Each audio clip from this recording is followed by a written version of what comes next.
नमस्कार दोस्तों, स्वागत है आप सभी का एसएससी अड्डा 24/7 यूट्यूब चैनल पे। चलिए शुरुआत करते हैं आज के करंट अफेयर की और देखते हैं कि आज का करंट अफेयर क्या रंग लाता है और किस तरीके की चीज़ों को हमें आपको सिखाता है। तो सबसे पहले आप सभी का स्वागत है, वंदन है, अभिनंदन है और फिर देखेंगे कि आज क्या कुछ खास है। हमको तो खास ये दिख रहा है कि कुछ मार्च मेगा सेल वोल चल रहा है। खैर अब वो तो आप लोग का काम है, उस पढ़ाई लिखाई का किस तरीके को हैंडल करना है। मेरा कार्य है पढ़ाना, जिसमें मैं लगा रहूँगा। तो ये करंट अफेयर की क्लास अब स्टार्ट हो रही है। समझ ही रहे हो कि सूर्य उग चुका है। अगर हम 2 दिन से नहा धो करके आ जा रहे हैं तो आपको भी नहा धो के क्लास लेना चाहिए। कुछ नहीं तो पानी छिड़क लो यार, चाय है तो चाय छिड़क लो, उसमें पानी नहीं है तो वही सब चीज़ें हैं। गेट सीरियस स्टडी हार्ड, ठीक है ना। वैसे सीरियस लोग हॉस्पिटल में भी मिलते हैं, इसलिए ऐसा कई बार ऐसे स्लोगन आते हैं ना जिनका कोई मतलब नहीं निकलता। बट कुछ नहीं, सब फर्जी है। जितने देर आपका मन करे उतने देर पढ़िए, ठीक है ना। अब इसका ही मतलब नहीं आधा घंटा खाली मन करता है।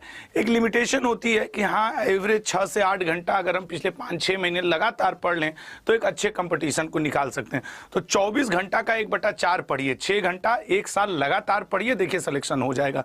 कुछ स्टडी हार्ड नहीं, स्टडी सॉफ्ट और गेट मतलब कि क्या कहें इंजॉयबल, न कि सीरियस। तो फर्जी है। कई बार ऐसा होता है कि मैं मोटिवेशन से मोटिवेट नहीं होता हूँ। इवन मेनी टाइम ऐसा होता है कि मोटिवेशन से मोटिवेट आदमी नहीं होता है अपने स्वयं से, जिसके अंदर स्वयं की चाह न हो। खाक उसे मोटिवेटर मोटिवेट कर लेगा 20 मिनट और वो मोटिवेटर मोटिवेट हो जाए तो इस बार प्रधानमंत्री पद का बनारस से चुनाव लड़ ले। भाई हाई मोटिवेशन है ना, तो हाई मोटिवेशन है तो तुम पीछे कहाँ से हट रहे हो। यूट्यूब से बहुत ज्ञान हजारों लाखों को देते हो, तो जाओ बनारस से मोदी चुनाव लड़ रहे हैं, तुम उसको भी एक बार देख लो। तो मतलब कई तरीके की चीज़ें हैं। खैर ओवरऑल तो मस्त रहिए, खुश रहिए, पढ़ते रहिए, आनंद लेते रहिए। आओ जरा देखते हैं कि पहला क्वेश्चन क्या बनेगा। हाँ बहुत अच्छा। तो जिनेवा में अब आप एकदम मतलब मेहनत करके आएंगे तो वो तो दिखेगा ना। जिनेवा में आयोजित 148वीं अंतर संसदीय संघ की बैठक में भारत का नेतृत्व किसने किया? भारत का नेतृत्व किसने किया? तो वैसे आपकी जानकारी के लिए मैं बता दूं, ये जो इंटर पार्लियामेंट्री यूनियन है, इसकी ये 148वीं बैठक है, लेकिन इसकी स्थापना हुई थी 1889 में फ्रांस पेरिस में इसकी स्थापना हुई थी। अगर हम लोग वर्तमान में ये इसकी स्थापना मुख्य रूप से इंग्लैंड वाले और फ्रांस वाले मिल करके किए थे और उस समय जब 1889 में इसकी पहली बैठक हुई थी तो मात्र 11 रिप्रेजेंटेटिव इसमें भाग लिए थे। और इसके वर्तमान अध्यक्ष की अगर बात कर लिया जाए तो डुराटे, ठीक है ना, डुराटे पेकेचियो ऐसे करके हैं, तो डुराटे पी इसके वर्तमान अध्यक्ष हैं। और अब आप अगर यहां से जोड़ोगे तो क्या 148वीं बैठक बैठेगी? नहीं, क्योंकि देखो करीब करीब इसके कुछ ऐसी बैठक है जो वर्ष में इमरजेंसी के केस में 2 बार भी हुई हैं। अदरवाइज ये हुआ वर्ष में 1 ही बार है। ये वजह है कि ये इसकी 148वीं बैठक है, जिस आईपीयू की स्थापना फ्रांस में हुई थी, पेरिस में। आईपीयू है क्या सर? देखो इंटर पार्लियामेंट्री, जैसे आपके देश का पार्लियामेंट है उसी तरीके से हर देश के पास पार्लियामेंट है, ऑलमोस्ट हर देश के पास पार्लियामेंट है। और उस पार्लियामेंट का एक संगठन वर्ल्ड लेवल पे जिसको कहा गया इंटर पार्लियामेंट्री यूनियन, जिसके वर्तमान अध्यक्ष दुरातो हैं, जिस संस्था की स्थापना 1889 में फ्रांस में पेरिस में की गई थी। भारत की तरफ से हरिवंश नारायण सिंह जो हमारे राज्यसभा के उपसभापति हैं, ये क्या हैं? राज्यसभा के उपसभापति भी हैं। सभापति तो आपके धनखड़ जी हैं। ये भारतीय दल का रिप्रेजेंट किए इस मीटिंग में। अच्छा एक बात आपको और बता दे कि इसके जो आईपीयू के उस समय अतुलिया अक्सन को अगर देखा जाए तो वो जो हैं आपके इसके मतलब कि इस सत्र की अध्यक्षता की है तुलिया अक्सन जी, ठीक है ना। जैसे बैठक हुई होगी, 148 देश के पार्लियामेंट्रियन पहुंचे होंगे, तो कोई अध्यक्षता भी तो किया होगा। तुलिया अक्सन नाम के व्यक्ति ने अध्यक्षता की। राज्यसभा की अगर बात की जाए तो हमारे संविधान के भाग 5 में आर्टिकल, ये हमारे संविधान के भाग 5 में इसका जिक्र आता है, और सरला आर्टिकल 80 अनुच्छेद 80 में राज्यसभा के गठन की बात है। राज्यसभा के गठन की बात है। राज्यसभा को पहले काउंसिल ऑफ स्टेट कहा जाता था, वर्तमान में इसे उच्च सदन, अपर सदन, बड़ों का सदन, एल्डर्स हाउस, इन नामों से भी जाना जाता है। तो फिलहाल ये हैं आपके हरिवंश राय जी, जो कि मध्य में बैठे हुए हैं, इंडिया को रिप्रेजेंट कर रहे हैं। और सर 1889 में इसकी स्थापना के बाद इसकी 148वीं बैठक कैसे हुई? बच्चा बीच में ऐसा हुआ कि कुछ बार 2 बार बैठक भी हो गई, नहीं तो अगर आप जोड़ोगे तो 2 बार बैठक नहीं, मतलब जनरली एक ही बार हुई है। तो ये बात आप याद रखेंगे। अगले क्वेश्चन पे जाएंगे। 7 सदस्य गए थे, ठीक है ना, 7 सदस्य गए थे, जिसकी अध्यक्षता हरिवंश नारायण सिंह जी ने की थी। 7 सदस्य गए थे।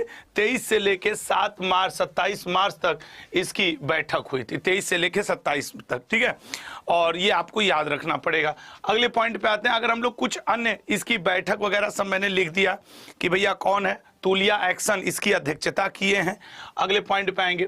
निम्न में से किसके द्वारा from a car set to corner room of beyond and beyond नामक किताब लिखी गई है? एक्चुअली देखो, कार का सेट, एक छोटे से कार में, जैसे आल्टो 800 मान लीजिए, अन्य बड़ी कारों की अपेक्षा तो थोड़ी छोटी साइज में है वो। From a car set, car के सेट से, to the corner room and beyond, एक कोने के रूम में जाते थे और फिर उससे बहुत आगे निकल गए। ऐसी किताब किसने लिखी है? एक्चुअली ये किताब लिखी हुई है एक ऐसे व्यक्ति ने जो संघर्ष अपने जीवन में बहुत ज्यादा देखे। तो उन्होंने कहा मैं एक छोटी सी कार छोटे से रूम में हुआ करता था, और वहां से फिर मैं ये जो आगे निकला, बियॉन्ड, उसके सीमाओं के पार चला गया। इसके बारे में लिखा है एस रमन जी ने। अगर आपको मैं एस रमन जी की बात बताऊं तो ये सबसे पहले SBI में क्लर्क थे, ठीक है ना। इनका जो जीवन शुरू हुआ था, देखो ये लोग होते हैं मोटिवेशन, कि इनका जीवन शुरू हुआ था SBI के क्लर्क के रूप में। और वर्तमान में अगर मैं इनकी बात कर दूं तो ये वर्तमान में सेबी को, आप लोगों ने कई बार, सेबी के पूर्णकालिक सदस्य हैं इस समय। ये पूर्णकालिक सदस्य हैं, सेबी तक पहुंच बताएं। उसके अलावा आपको बताएं, ये सेबी के पूर्णकालिक सदस्य के अलावा केनरा बैंक से उच्च पद पर रहते हुए रिटायर हुए। तब इन्होंने अपने पूरे अनुभवों को इस किताब में from a car set to the corner and room beyond नामक किताब लिखी, ठीक है ना, एस रमन जी। तो एस रमन ये नाम इंपॉर्टेंट बनेगा बैंकिंग वाले स्टूडेंट्स के लिए, खास करके आपके लिए तो मतलब 1 नंबर का क्वेश्चन ही मात्र रहना है, ठीक है ना। तो ये सब इस किताब में इन्होंने जीवनी और आत्मकथा है, जैसा कि हमने अपने आपको पहले ही बताया है। इन्होंने बचपन के लगभग 6 वर्षों तक एक कार शेड में बड़े हुए और धीरे धीरे वित्तीय क्षेत्र में कुछ शीर्ष, एक्चुअली जो इनका घर था उसके ऊपर कोई छत नहीं थी, समझ रहे हो, ऐसे नहीं टीन ऊन के मकान में लोग रहते हैं। तो इनके जैसे ये इनका घर है, तो कोई टूटी हुई कार का जो शेड है वो उसके ऊपर रख दिए थे। ऐसे घर से रह करके ये आगे निकले, ठीक है ना। चलिएगा अगले पॉइंट पे आएंगे। अब कुछ अन्य किताबें भी देख लेते हैं जो इस समय चर्चा में हैं। एक बात आपको और बता रहे हैं, ये जो एक्स्ट्रा इंफॉर्मेशन में यहां मैं किताबें या जो भी रिलेटेड, जैसे किताब का क्वेश्चन है तो किताब लिखता हूं, इनको बहुत सीरियस लिया करो। यही नोट्स बाद में बहुत ज्यादा भारी पड़ती है, बहुत ज्यादा भारी पड़ती है, ये बात याद रखेंगे। और इस संडे को मैं ये जो वन लाइनर है ना, इन्हीं सब का क्वेश्चन बना करके इस संडे को स्पेशल क्लास लूंगा। तो ये सारी चीजें हैं, इनको थोड़ा सा देखते रहिएगा कि भैया आपको याद रहे। अगला पॉइंट, अच्छा अब ये किताब देखो, मुग्धा बावरे, खेल मनोविज्ञान पर भारत की पहली किताब, स्पोर्ट्स साइकोलॉजी, क्या पूछ नहीं सकता है? तो आपको याद रखना होगा, आप मनोविज्ञान में क्या हो जाते हो, मुग्ध हो जाते हो, मंत्र मुग्ध हो जाते हो। तो जब आप खेल देखते हो, उसके जब आपके मन पर प्रभाव पड़ता है तो आप मुग्ध हो जाते हो। ऐसे अब कुछ तो याद रखने के लिए करना होगा मेरे भाई। हाल ही में जारी की गई अंतर्राष्ट्रीय श्रमिक संगठन रिपोर्ट के अनुसार भारत में कितने प्रतिशत युवा बेरोजगार हैं? इंस्टीट्यूट ऑफ ह्यूमन डेवलपमेंट, देखो ILO international labour organisation plus institute of human development, IHD, institute of human development की रिपोर्ट आई। ये दोनों मिल करके ये रिपोर्ट लाए, ठीक है ना। और इस रिपोर्ट में इन्होंने इस रिपोर्ट को जो हेडिंग दी है वो इस तरीके का कि इंडिया एम्प्लॉयमेंट रिपोर्ट, ठीक है ना, India employment report. India employment report को सबसे मजेदार बात है कि जो इंटरनेशनल लेबर ऑर्गेनाइजेशन, अंतर्राष्ट्रीय श्रम संगठन है, श्रमिक संगठन, और इंस्टीट्यूट ऑफ ह्यूमन डेवलपमेंट, इन दोनों के रिपोर्ट को जो आपके वित्तीय सलाहकार हैं, आपके क्या नाम है उनका यार, वीए नागेश्वरन जी ने इस रिपोर्ट को दुनिया के सामने लाया और बोला कि भारत के 83% युवा बेरोजगार हैं। लेकिन एक बात याद रखना, ये पूरा डेटा वर्तमान का नहीं चल रहा है, कोविड के समय ये अध्ययन हुआ था, कोविड-19 के समय। तो देखो, हम लोगों को चुनाव तो लड़ना नहीं है, या चुनावी मुद्दा, या आप भाजपा हम कांग्रेस आप भाजपा, ऐसा नहीं है। चीजों का सच जानना हम लोगों के लिए जरूरी है। तो सच्चाई यह है कि जब ये सर्वे इन दोनों संस्थाओं ने किया था, उस समय कोविड-19 का दौर चल रहा था। जस्ट कोविड-19 से लोग उबरे थे तो ये अपना सर्वे किए थे। उस समय भारत में मैक्सिमम बेरोजगारी थी, कई कंपनियां प्राइवेट हों और वो एम्प्लॉय हटाई थी, तब की ये रिपोर्ट है। और इस रिपोर्ट के अनुसार वीए नागेश्वरन ने कहा कि ये स्थिति है। साथ ही साथ एक और रिपोर्ट इसमें आई कि वर्तमान में 2021 की बात देखें तो भारत में 27% युवा हैं, 27% युवा हैं। और इन्होंने एक और इस रिपोर्ट से डेटा मिला कि 2036 में इन युवाओं की संख्या 23% हो जाएगी। मतलब भारत में आने वाले समय में युवाओं की संख्या घटने वाली है। ये बात भी आप याद रखेंगे। वैसे मैं आपको एक बात बता दूं, ये जो डेटा उठा आते हैं ना, इन पे नंबर के लिए आप पढ़ सकते हो, बाकी यकीन योग्य नहीं होते हैं। वो यूक्रेन, वो पाकिस्तान जिसके यहाँ खाने के लिए नहीं है, वो भारत से आगे चल रहा है रैंकिंग में। यूक्रेन जहां 2 साल से युद्ध चल रहा है, इजराइल हमास गाजा जहां 2 साल से आलू के साथ बम तौल दिया जा रहा है, फट जा रहा है, वो शांति सूचकांक में हमसे आगे हैं, ठीक है ना। वो श्रीलंका जहां आंतरिक गतिरोध चलता रहता है, म्यांमार में तख्ता पलट होता रहता है, भूटान वालों को कुछ सोचने का नहीं है, वो प्रसन्नता सूचकांक में हमसे आगे हैं। तो आप खुद सोच सकते हैं, चाहे आप जिस भी मानसिकता से संबंध रखते हो, कि यार क्या ये रिपोर्ट इतनी ऑथेंटिक है।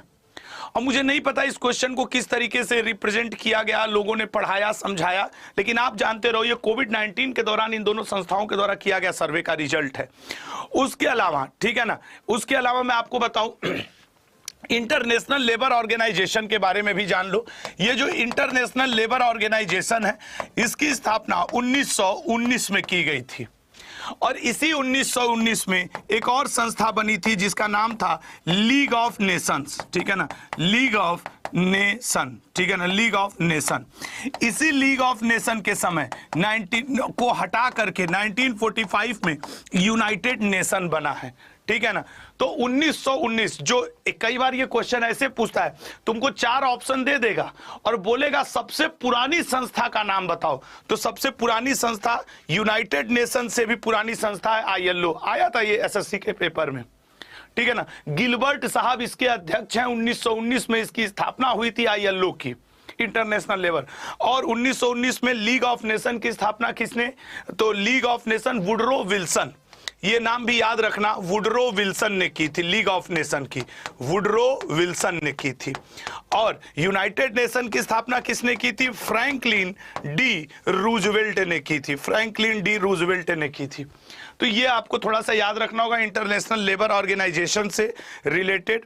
1919 में जिनेवा में इसकी स्थापना हुई है, हेडक्वार्टर भी इसका जिनेवा में ही पड़ता है। वर्तमान में इसके 187 देश जो हैं वो सदस्य हैं।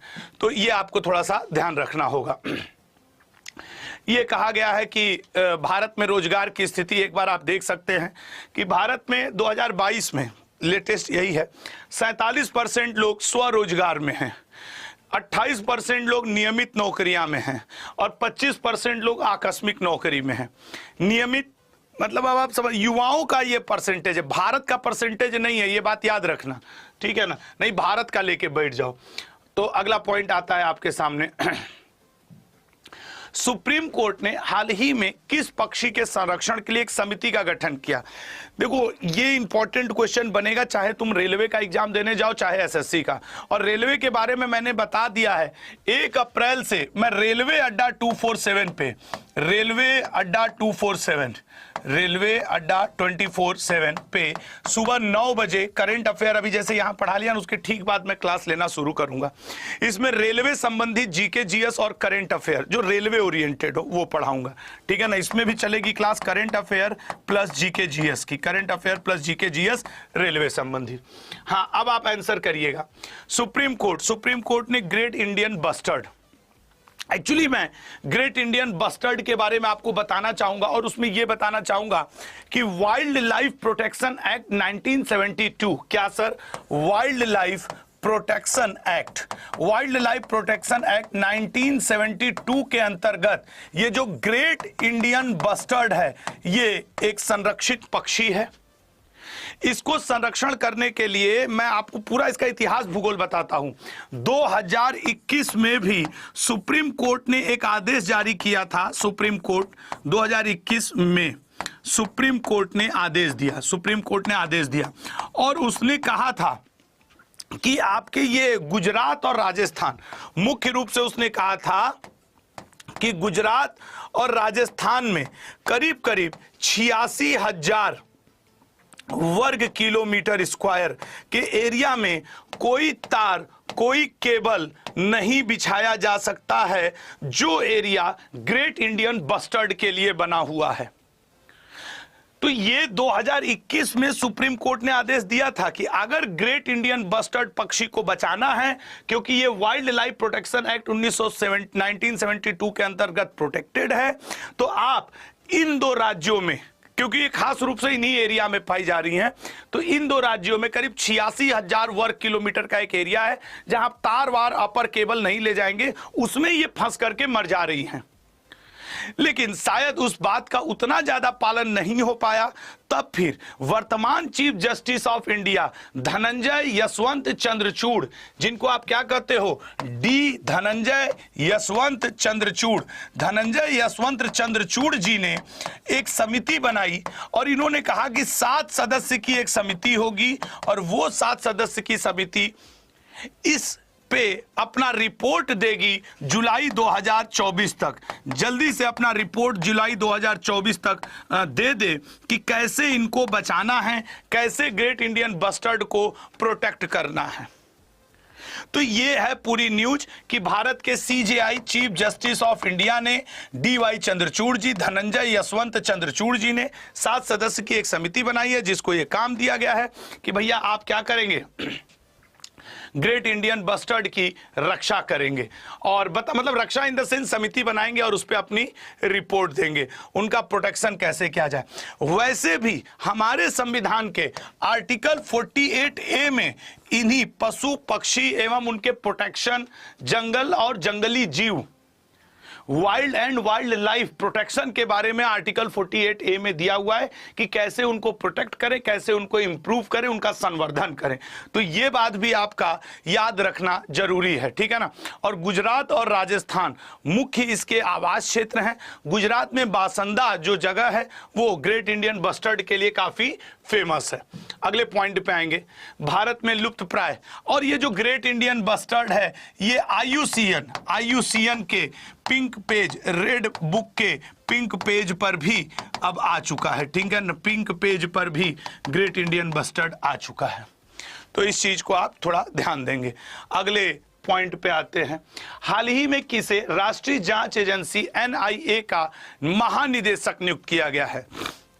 एक्चुअली मैं आपको बताना चाहूंगा कि NIA जो ये आपके NIA 2008 में 2008 बोल रहा हूं, NIA के बारे में मैं आपको, जो NIA के DG महानिदेशक डायरेक्टर जनरल बने हैं वो बने हैं आपके सदानंद वसंत जी। ये अपने पद पर अब 2026 तक बने रहेंगे, 2026 तक, ठीक है ना। एनआईए की बात करें तो 2008 में इसको बनाया गया था कि एनआईए 2008 में बनाया गया था।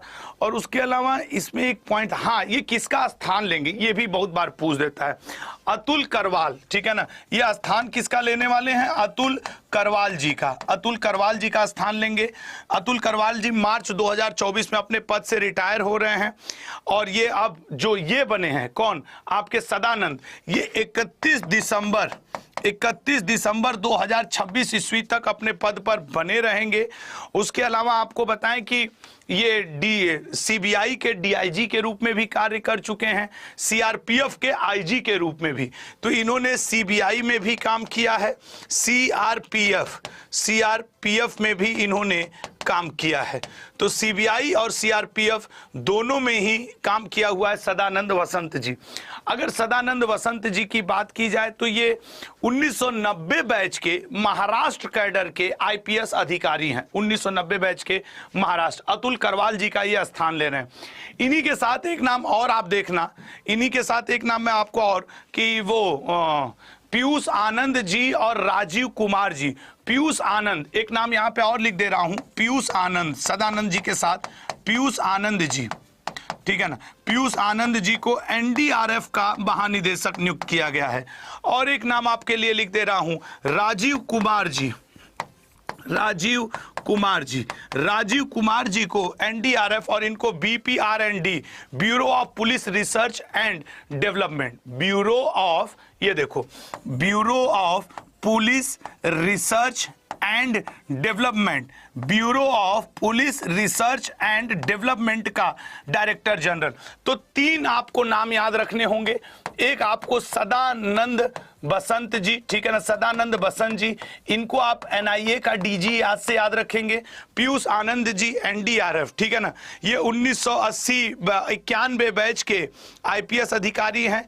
और ये जो हैं आपके राजीव कुमार जी 90 बैच के राजस्थान कैडर के हैं। ये पीयूष जी यूपी कैडर के हैं, ठीक है, और ये राजस्थान कैडर के आईएएस अधिकारी हैं, आईपीएस अधिकारी। ये तो 3 नियुक्तियां बड़ी हैं, तीनों का ध्यान रखेंगे, सदानंद वसंत जी, पीयूष आनंद जी और राजीव कुमार जी, ठीक है ना। तो ये बातें आपको ध्यान रखनी होंगी। और दिनकर गुप्ता कार्यवाहक थे यार, इसलिए इनका वो चीज, ठीक है ना। तो ये अतुल करवाल, अच्छा हाँ, ये पीयूष आनंद अतुल करवाल का स्थान लेंगे यार, सॉरी, ये पीयूष आनंद अतुल करवाल का स्थान लेंगे। मैं एक करेक्शन कर रहा हूं, प्लीज सभी लोग ध्यान से देखना। पीयूष, अब तीनों लोगों का लिख देता हूं, देखो, पीयूष आनंद अतुल करवाल का स्थान लेंगे, सदानंद वसंत दिनकर गुप्ता का स्थान लेंगे, दिनकर गुप्ता का स्थान लेंगे।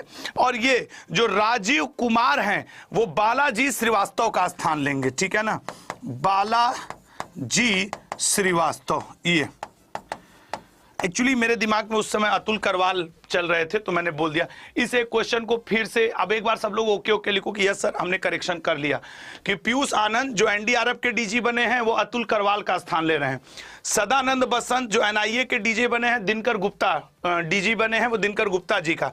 और राजीव कुमार जो बीपीआरएनडी के डीजी बने हैं वो बालाजी श्रीवास्तव का स्थान लेंगे, ठीक है। हाँ बिल्कुल, ये तीनों आपको ध्यान रखना होगा। यहां पे लिखा भी हुआ है दिनकर गुप्ता, तो फिर ठीक है।